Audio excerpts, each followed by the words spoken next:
ஜெய் ஹிந்த். இன்னைக்கு ஜனவரி 26. ஸோ அந்த வீரர்கள் நம்மளுக்கு இந்த சுதந்திரம் வாங்கி கொடுத்ததுக்கு அவங்களுக்கு ஒரு சல்யூட். ஸோ அவங்களுக்குள்ள ஒரு ஒற்றுமை, அவங்கள வீரர்களை அனுப்பி விட்டவங்க அவங்க மனைவி குழந்தைங்க. ஸோ அந்த தங்கமான மனசுகளுக்கு அவங்களுக்கு ஒரு சல்யூட். ஜாதி மதம் எதுவுமே பார்க்காம அவங்கள அனுப்பி விட்டு இந்த நாட்டை நம்மளுக்கு பெற்று கொடுத்தாங்க பாருங்க. ஸோ அவங்க கிரேட்டுங்க. ஆனால் இன்னைக்கு நம்மளுக்குள்ள ஒற்றுமை அவ்வளோ இல்லை. ஜாதி மதம் பார்க்குறோம், அதை பார்க்குறோம், இதை பார்க்குறோம். ஸோ அதை அப்படி பார்க்கக்கூடாது.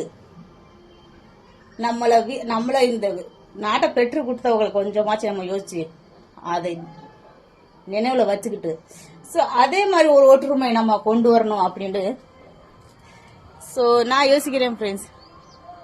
நீ யோசிக்கலாம் அப்படின்னு நீங்கள் சொல்லலாம். எல்லாத்துக்குமே இந்த ஒற்றுமை வரணும். ஓகேவா ஃப்ரெண்ட்ஸ்? எல்லாருமே ஒற்றுமை வரணும்.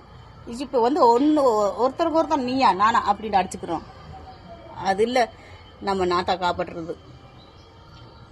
சரி, நம்ம காப்பாற்றணும்டா இல்லை, எல்லாமே ஒற்றுமையாக இருக்கணும்.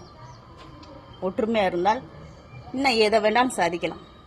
அப்படித்தானே? ஸோ அந்த நாட்டை நம்ம நாட்டை காப்பாற்றி கொடுத்த வீரர்களுக்கு ஒரு சல்யூட்.